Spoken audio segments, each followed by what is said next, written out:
오늘 본문에 보면 언약이라고 하는 단어가 총 3차례 반복되고 있습니다. 1절에도 언약, 또 언약의 말씀 이렇게 나오고요. 마지막 9절에도 보면 또 언약의 말씀 잘 지켜라 당부하는 내용이 나오죠. 저희가 맞은편 건물 이름을 커버넌트 센터, 언약의 센터 이렇게 이름 붙인 것처럼 성경 안에서 이렇게 언약이라고 하는 단어가 이토록 중요한 단어입니다. 여러분, 저희가 저 공사를 다 마무리하고 한 일이 있습니다. 2주 전에 저희가 했던 일은 다 마치고 우리가 이 건물을 하나님 앞에 드립니다. 그리고 이 건물에서 하나님 열심히 섬기기 원합니다. 서약하고 봉헌하고 우리 예배드리는 그런 예식을 함께 거행했죠. 마찬가지입니다. 이 신명기 긴 말씀을 마무리하면서, 그리고 모세가 수많은 율법을 이스라엘 백성들에게 다 전달해주고 나서 이제는 그 하나님 앞에 우리가 하나님만 섬기겠습니다 하고 최종적인 언약을 체결하는 예식을 거행하는 장면이 오늘 29장부터 쭉 계속해서 시작되는 것입니다. 신명기를 전문적으로 연구하는 그 학자들의 설명에 따르면 이 신명기 전체의 구조가 일종의 계약을 체결하는 문서와 같다 이렇게 설명합니다. 생각해보면 정말 많이 비슷한 것 같아요. 우리가 집 렌트 계약을 체결하든지 아니면 비즈니스 하는 그런 계약을 맺든지 간에 거기에 나오는 그 순서와 이 신명기 전체의 순서가 비슷합니다. 우리 계약을 맺을 때, 또 계약서 작성할 때 제일 먼저 나오는 내용은 계약을 맺는 당사자가 누군가 하는 거 밝히죠. A와 B 이렇게 나눠가지고 A가 누군지 또 B가 누군지 이름도 적고 주소도 적고 소셜 넘버도 적고 여러 가지 필요한 사항들을 적습니다. 신명기에 보면 이 계약을 맺는 A는 하나님이시고 B는 이스라엘 백성이고, A는 이스라엘 백성을 구원하고 무조건적으로 사랑을 베풀어 주셨던 하나님이고, 반대편에 있는 B, 언약을 맺는 이스라엘 백성들은 무조건적인 은혜와 사랑을 입었던 하나님의 종 이스라엘 백성이다. 이것을 먼저 밝히죠.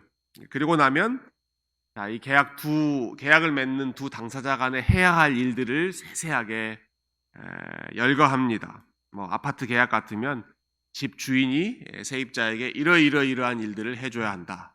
또 세입자는 매달 첫째 날에 렌트를 낸다든지, 수리 고장난 부분이 있으면 즉각 리포트한다든지 하는 그러한 세부적인 계약 조건을 이야기하고요. 그리고 그러한 책임을 다하지 않았을 때 어떤 페널티를 치러야 하는지에 대해서도 분명하게 밝혀놓죠. 마찬가지입니다. 이 언약을 맺으시는 하나님께서 이스라엘 백성들에게 이러이러한 일을 해주실 것이다. 그리고 이스라엘은 하나님 앞에 이렇게 의무를 다해야 한다. 그렇게 하지 않았을 때에는 우리가 지난 며칠 동안 쭉 살펴봤던 그 저주의 경고처럼 하나님 앞에 불순종했을 때에는 이러한 처벌을 감수해야 한다. 그렇게 계약의 내용들을 다 확인한 후에는 마지막에는 어떻게 해야지 그 계약이 완수가 됩니까? 서로 서명하면 됩니다. A는 A의 칸에, B는 B 칸에 사인을 하면 그 계약이 완수가 되는 것이죠. 신명기 29장부터가 이제 최종적으로 사인하는 내용이라고 보시면 됩니다. 하나님께서 이 모든 내용들을 다 알려주셨고, 이스라엘 백성들이 그 하나님 앞에 우리가 충실히 이 언약을 지키겠습니다. 사인하는, 언약을 체결하는 그 예식이 오늘 본문에 시작되고 있는 것이죠. 모세는 이 언약 예식을 체결하면서 하나님이 어떤 분이신가를 다시 한번 이스라엘 백성들에게 상기시켜 주는데요. 무엇보다 하나님은 계속해서 반복해서 그 백성들과 언약을 맺으시고 지켜주시는 분이십니다. 1절 보시면 이렇게 시작하죠. 호렙에서, 여러분, 호렙이라고 한 단어는 다른 말로는 이제 시내산입니다. 시내산. 이전에 40년 전에 이스라엘 백성들과 언약을 맺으셨던 그 호렙산, 시내산. 1절이죠. 호렙에서 이스라엘 자손과 세우신 언약 외에, 그러니까 이미 시내산에서 이스라엘 백성들과 언약을 세우셨지만 그들이 하나님 앞에 그 언약을 지키지 못해서 언약을 다 깨뜨리고 다 모든 것이 무너져 버렸다. 그러나 그 언약 외에 다시 한번 하나님께서 새로운 언약을 지금 맺으신다라는 것이죠. 그 언약 외에 여호와께서 모세에게 명령하여 모압 땅에서 그들과 세우신 언약의 말씀은 이러하니라. 40년 전에는 호렙산에서 언약을 세웠고 이스라엘 백성들이 실패했을 때 그것으로 그냥 끝나버리는 것이 아니라 하나님께서 다시 지금 이 모압이라고 하는 땅, 가나안 땅 들어가기 직전에 출애굽 2세대와 그리고 그 이후에 오는 모든 이스라엘 백성들, 자녀 손손들과 다 함께 이 모압 땅에서 언약을 새롭게 맺어주신다 하는 것이죠. 이스라엘 백성들이 언약을 깨뜨렸지만 하나님은 포기하지 않으시고 다시 언약을 맺으시고 다시 찾아오시고 또 새로운 약속을 베풀어 주시는 분이십니다. 그리고 지난 40년 동안 하나님께서 어떻게 함께해 주셨는지를 모세는 다시 한번 또 상기시킵니다.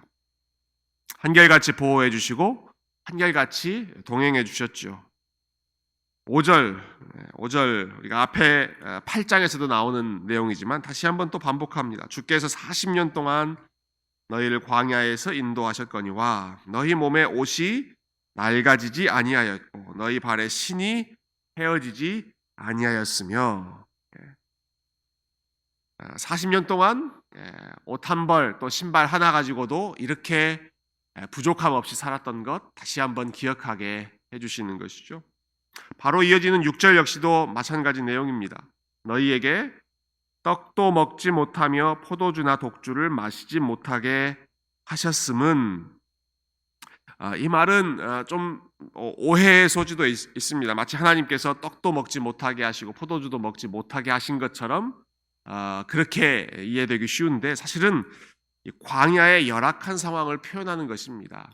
이스라엘이 거쳐왔던 광야가 얼마나 힘든 상황이었는가. 거기는 떡을 먹을 수 없는 것이고 포도주를 먹을 수 없는 것입니다. 떡을 먹으려면 농사를 지어야 되잖아요. 쌀도 재배하고 밀도 재배해야지 떡도 만들고 빵도 만들 수 있는데 광야는 농사 지을 수 없는 곳입니다. 포도주 먹으려면 포도 농사 지어야 합니다. 포도씨 뿌리고 열심히 열매를 거두어서 그것으로 포도주 만들어야 포도주를 먹을 수 있는 곳인데 광야는 절대로 그렇게 할 수 있는 환경이 아니었다는 것이죠. 그렇지만 여러분, 그렇다고 해서 이스라엘 백성들이 먹을 것 없이 마실 것 없이 배고파서 목말라서 다 광야에서 죽었습니까? 그렇지 않죠. 하나님께서 매일같이 그들이 알지도 못하고 보지도 못했던 만나를 매일같이 공급해 주셨고 목마르다고 아우성치면 반석을 깨트려서 여러 가지 방식으로 또 마라라고 하는 샘물을 단물로 바꿔주시면서 계속해서 그 마른 목을 채워주셨습니다. 기억하게 하는 것입니다. 야, 광야가 어떤 곳이었냐? 농사도 짓지 못하고 포도주도 마실 수 없는 열악한 환경이지만 지금 너희들의 모습을 봐라. 한 명이라도 굶어 죽은 사람이 있느냐? 한 명이라도 목말라서 죽은 사람이 있느냐? 매일같이 하나님께서 그렇게 공급해 주시지 않았느냐? 씨를 뿌리지도 못하고 수고하여 물을 준 것도 아니지만 매일 먹이시고 매일 공급해 주셨습니다.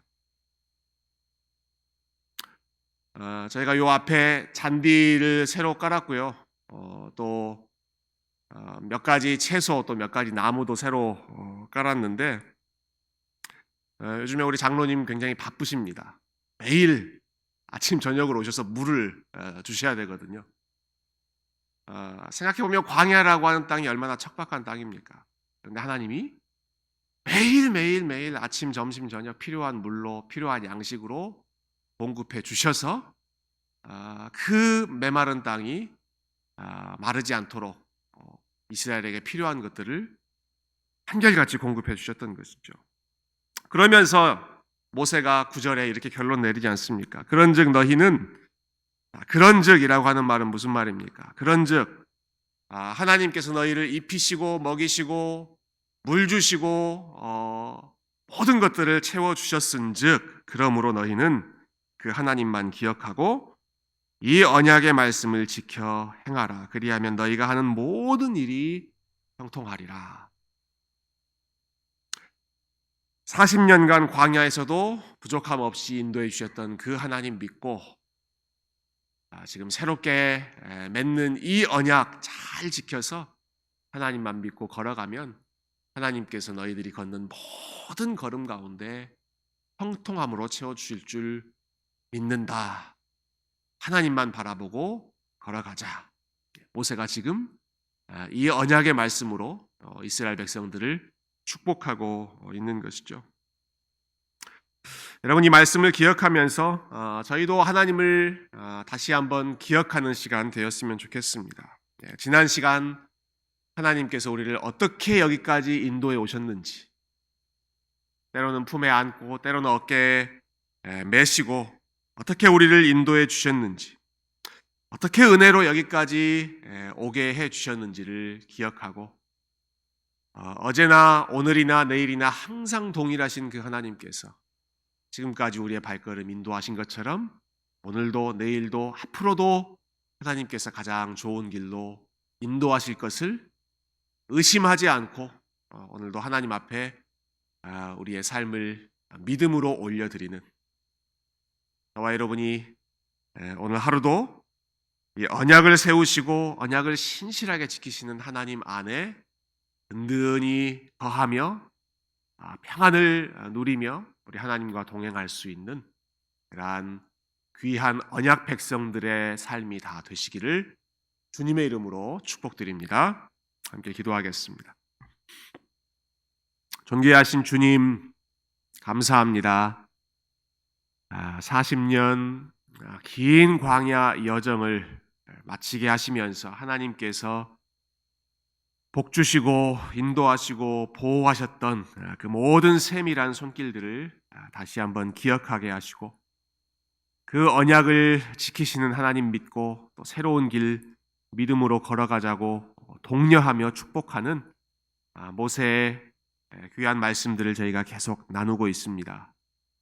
이스라엘 백성들뿐만이 아니라 하나님 우리의 인생을 지금까지 신실하게 인도해 주신 그 하나님의 성실한 인자하심을, 약속을 세우시고 지키셨던 그 하나님을 기억하여 이제까지 인도하셨던 복의 근원 되시는 하나님, 오늘도 내일도 앞으로도 우리가 주님만 바라보며 믿음으로 걸어갈 수 있도록 아무리 상황이 힘들고 아무리 우리가 걸어가는 땅이 메마른 광야와 같은 땅이라고 할지라도 주님께서 필요한 양식과 물과 옷과 신발과 모든 것 공급해 주시는 것 저희가 의심치 않고 오늘도 우리의 삶을 그 언약의 주님께만 온전히 맡겨드리게 하여 주시옵소서. 주님, 주의 백성들 가운데 특별히 여러 가지 현실적인 필요로 인하여 하나님 앞에 간절히 매달리고 있는 주의 자녀들이 있다면 그 마음 가운데 하나님 담대한 마음 주시고 평안한 마음 주시고 모든 것을 채우시는 우리 하나님만 바라볼 수 있는 그 눈과 귀와 마음이 활짝 열리도록 주님께서 축복하여 주시옵소서. 오늘도 주님 앞에 가지고 나온 모든 기도의 제목 우리 좋은 아버지 앞에 마음껏 다 쏟아놓고 우리 주님께서 우리의 삶을 참 연약한 자녀들의 삶을 외면하지 않고 신실하게 책임져 주시는 좋은 아버지이신 것 흔들리지 않고 바라볼 수 있도록 주님 축복하여 주시옵소서. 모든 것 감사드리오며 예수 그리스도의 이름으로 기도드리옵나이다. 아멘. 하늘에 계신 우리 아버지여, 이름이 거룩히 여김을 받으시오며 나라가 임하시오며 뜻이 하늘에서 이루어진 것 같이 땅에서도 이루어지이다. 오늘 우리에게 일용할 양식을 주시옵고 우리가 우리에게 죄 지은 자를 사하여 준 것 같이 우리 죄를 사하여 주시옵고 우리를 시험에 들게 하지 마시고 다만 악에서 구하시옵소서. 나라와 권세와 영광이 아버지께 영원히 있사옵나이다. 아멘.